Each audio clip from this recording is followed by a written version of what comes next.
मृत्यु से पहले भगवान देते हैं ये 4 संकेत। समझो इस कहानी से। एक चतुर व्यक्ति को काल से बहुत डर लगता था। एक दिन उसे चतुराई सूझी और उसने काल को अपना मित्र बना लिया। उसने अपने मित्र काल से कहा, मित्र तुम किसी को भी नहीं छोड़ते हो, किसी दिन मुझे भी गाल में धर लोगे। काल ने कहा, ये मृत्यु लोक है, जो आया है उसे मरना ही है। सृष्टि का यह शाश्वत नियम है, इसलिए मैं मजबूर हूँ। पर तुम मेरे मित्र हो, इसलिए मुझसे जो रियायत हो सकता है मैं करूँगा। तुम मुझसे क्या आशा रखते हो, मुझे साफ साफ कहो। व्यक्ति ने कहा, मित्र मैं बस इतना ही चाहता हूँ कि आप मुझे अपने लोक ले जाने के लिए आने से कुछ दिन पहले एक पत्र जरूर लिख दे, ताकि मैं अपने बाल बच्चों को कारोबार की सभी बातें अच्छी तरह से समझा दूँ और स्वयं भी भगवान की भक्ति में लीन हो जाऊं। काल ने कहा, यह कौन सी बड़ी बात है, मैं एक नहीं तुमको 4 पत्र भेज दूंगा। चिंता मत करो, चारों पत्रों के बीच भी अच्छा खासा समय दूंगा, ताकि तुम सचेत होकर अपना काम निपटा लो। व्यक्ति बहुत खुश हुआ और सोचने लगा कि आज से मेरे मन से काल का भय भी निकल गया। मैं जाने से पहले अपने सारे काम करके निपट लूँगा, तो भगवान भी मेरा स्वागत करेंगे। दिन बीतते गए, आखिर मृत्यु की घड़ी आ पहुँची। काल अपने दूतों सहित उसके पास आकर बोला, मित्र अब तुम्हारा समय पूरा हुआ, मेरे साथ चलो। मैं सत्यता और दृढ़ता पूर्वक अपने स्वामी की आज्ञा का पालन करते हुए एक क्षण भी तुम्हें और यहाँ नहीं छोड़ूंगा। मनुष्य के माथे पर बल पड़ गए और कहने लगा, धिक्कार है तुम्हारे जैसे मित्र पर। मेरे साथ विश्वासघात करते हुए तुम्हें लज्जा भी नहीं आई। तुमने मुझे वचन दिया था कि मुझे लेने आने से पहले पत्र लिखूंगा। मुझे बहुत दुख है कि तुम बिना पत्र लिखे हुए ही अचानक से अपने दूतों के साथ मुझे लेने आ गए। मित्रता तो दूर की बात, तुमने अपने वचनों को भी नहीं निभाया। काल हंसा और बोला, मित्र इतना तो झूठ ना बोलो, मेरे सामने ही मुझे झूठा साबित कर रहे हो। मैंने तुमको 1 नहीं 4 पत्र भेजे, तुमने एक का भी उत्तर नहीं दिया। व्यक्ति बोला, कौन से पत्र, कोई प्रमाण है? मुझे पत्र प्राप्त होने के आपके पास कोई डाक रसीद है तो दिखाए। काल बोला, मित्र घबराओ नहीं, मेरे 4 पत्र इस समय तुम्हारे पास मौजूद है और वो मैं अभी तुमको बता देता हूँ। काल ने व्यक्ति के बालों को हाथ लगाते हुए कहा, पहला पत्र ये है जो तुम्हारे सर चढ़कर बोल रहा था। सफ़ेद होते बाल ही तुम्हें सावधान कर रहा था कि अब तुम्हारा समय निकट आ गया है, पर तुमने बनावटी रंग लगाकर अपने बालों को फिर से काला कर लिया और पुनः जवान बनने के सपने में खो गए। आज तक नहीं समझ पाए कि यह सफ़ेद बाल मेरा पहला पत्र है।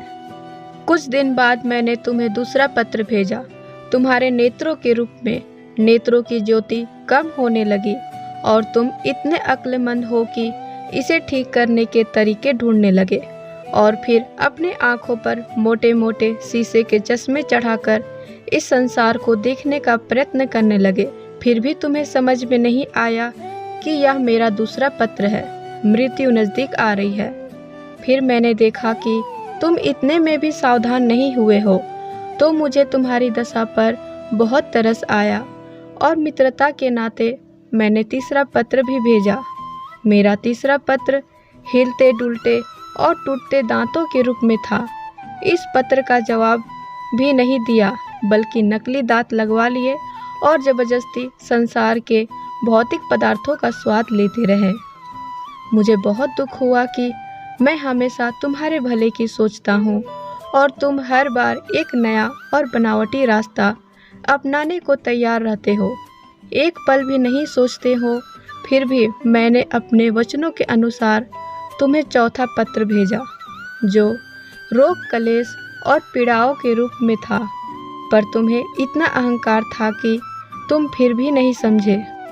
जब व्यक्ति ने काल के भेजे हुए पत्रों को समझा, तो वह फूट फूट कर रोने लगा और अपने विपरीत कर्मों पर पश्चाताप करने लगा।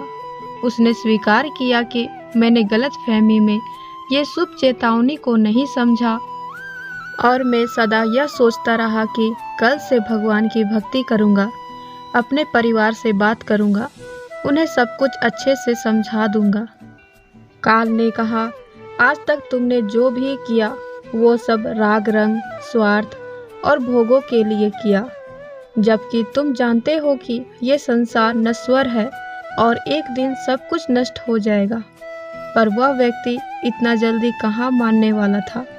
जब उसे पता चला कि अपनी बातों से काम बन रहा है तो उसने काल को करोड़ों की संपत्ति का लोभ दिखाया। काल ने हंसकर कहा, मित्र, यह मेरे लिए धूल से अधिक और कुछ नहीं है। धन दौलत, शोहरत, सत्ता, ये सब लोभ संसारी लोगों को वश में कर सकता है, पर मुझे नहीं।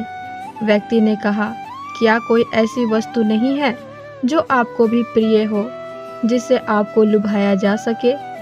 ऐसा कैसे हो सकता है कि कोई चीज़ आपको लुभा नहीं सकती? तुम्हारे सारे रुपए पैसे, जमीन जायदाद, तिजोरी में जमा धन संपत्ति सब यहीं छूट जाएगा। मेरे साथ तुम भी उसी तरह निर्वस्त्र जाओगे जैसे कोई भिखारी की आत्मा जाती है। काल ने कहा, यदि तुम मुझे लुभाना चाहते हो तो ये सच्चाई और शुभ कर्मों का धन संग्रह करते। यह ऐसा धन है जिसके आगे मैं विवश हो सकता था, पर तुमने ऐसा नहीं किया। तुमने तो उन वस्तुओं का संग्रह किया जो तुम्हारे साथ नहीं जाएगी और उनको छोड़ दिया जो तुम्हारे साथ जाएगी, मतलब कि प्रभु का नाम और भक्ति। अगर तुम्हारे पास सत्कर्मों का धन होता तो मैं अपने निर्णय पर पुनर्विचार कर सकता था, पर तुम्हारे पास तो यह धन देने भर का भी नहीं है। काल ने जब व्यक्ति की बात नहीं सुनी तो वह हाय हाय करके रोने लगा और अपने सगे संबंधियों को पुकारा, लेकिन काल ने उसकी भी नहीं सुनी। काल ने उसके प्राण पकड़ लिए और चल पड़ा अपने मंजिल की ओर। काल ने कितनी बड़ी बात बोली है। संसार में एक ही बात सत्य है और अटल है कि हम एक दिन मरेंगे।